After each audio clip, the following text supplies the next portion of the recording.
আসসালামু আলাইকুম, কী অবস্থা সবার? আশা করি আপনারা সবাই অনেক ভালো আছেন।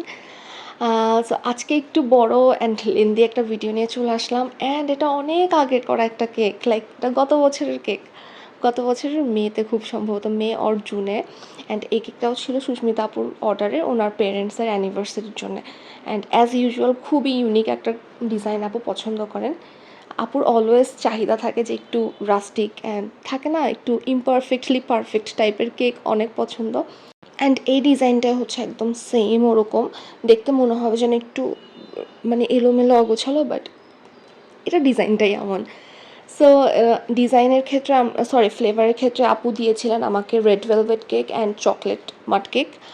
আপুর বাবা আমাদের চকলেট মাড কেকটা অনেক পছন্দ করেন, অ্যান্ড আন্টি মানে আপুর মা আমাদের রেড ভেলভেট কেকটা অনেক বেশি পছন্দ করেন। সো আপু চাচ্ছিলেন যে দুজনের ফেভারিট ফ্লেভার দিয়ে কাজটা করতে। সো আমরা আপু টিয়ার কেকটা সিলেক্ট করেন। অ্যান্ড এটাতে আমরা হচ্ছে আপনারা যখন আমাদের ভিডিওর শুরুতে দেখেছেন যে আমরা ফ্রেশ ফ্লাওয়ার্স দিয়ে কাজটা করি। অ্যান্ড এই কেকের ক্ষেত্রে আমরা সবগুলো ফ্রেশ ফ্লাওয়ার্স হচ্ছে চাইনিজ যে ইম্পোর্টেড রোজটা থাকে, আমরা ওই রোজটা দিয়ে কেকটা করি। অ্যান্ড এখানে আপনারা দেখতে পারবেন যে আমি জিপসিস ইউজ করেছি, লাইক ফ্রেশ জিপসিটা। এটা গত বছরের কেক ছিল। অ্যান্ড ওই সময়ে জিপসি কিন্তু আলাদা সেল করতো না, লাইক এখন কিন্তু ছোট ছোট স্টেম সেল করে, ছোট ছোট স্টিকেও কিন্তু সেল করে। কিন্তু ওই সময়ে কিন্তু জিপসি কিনতে হলে একটা পুরো বড় একটা স্টেম নিতে হতো। সো সব কিছু মিলায়ে এই কেকটার ফ্লাওয়ারের পিছনে একটা বড় একটা অ্যামাউন্ট চলে যায়।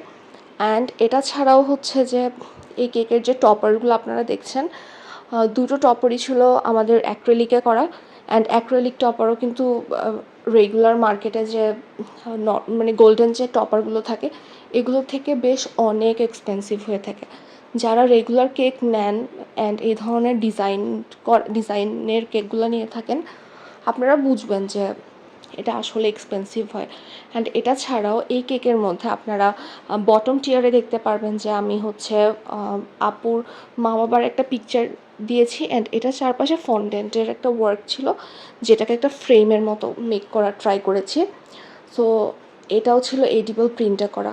সো সব কিছু মিলায়ে এই কেকে ডিজাইনের চেয়েও এটার যে কাস্টমাইজেশন চার্জটা ছিল এটা অনেক বেশি ছিল। অ্যান্ড কাস্টমাইজেশন চার্জ বলতে এটা আসলে এই প্রাইসটা আমার নিজের রাখা না, এটা হচ্ছে এই জিনিসগুলো কেনার খরচ আসলে। অ্যান্ড আসলে এই কথাটা বলার রিজন হচ্ছে আলহামদুলিল্লাহ যেসব কাস্টমার কিনেন ওনারা না বুঝেন যে, কারণ অ্যাকচুয়ালি মার্কেট প্রাইস এমনই হয়ে থাকে। অ্যান্ড এখানে কিন্তু নিজে প্রফিট করছি না, এটা হচ্ছে আমাকে জিনিসগুলো কিনে আপনার কেকে অ্যাটাচ করতে হচ্ছে, ওই প্রাইসটাই হচ্ছে নেয়া। যারা রেগুলার কাস্টমাইজড কেক নেন, আপনারা যে কোনো প্রোডাক্টের কোয়ালিটি হচ্ছে ফিল্টার করতে পারেন যে কোনটা ভালো কোনটা খারাপ। ওনারা না এই ধরনের প্রাইস নিয়ে কখনো বদার করেন না, অথবা ওনারা জানেন যে আমি পে করছি অ্যান্ড এই কারণে আমি পে করছি, জিনিস দেখে ওনারা বুঝতে পারেন। অ্যান্ড এটা ছাড়াও প্রত্যেকটা ফ্লাওয়ার কিন্তু আমি এখানে দেওয়ার আগে আমি মুছে ক্লিন করে নেই। অ্যান্ড এটার পেছনে হচ্ছে আমি শাসলিকের কাঠি অ্যান্ড টেপ দিয়ে এটা আমি পেঁচাই নেই, কারণ আমি চাচ্ছিলাম না যে অ্যাকচুয়াল স্টেমটা কেকের মধ্যে ইনসার্ট করতে।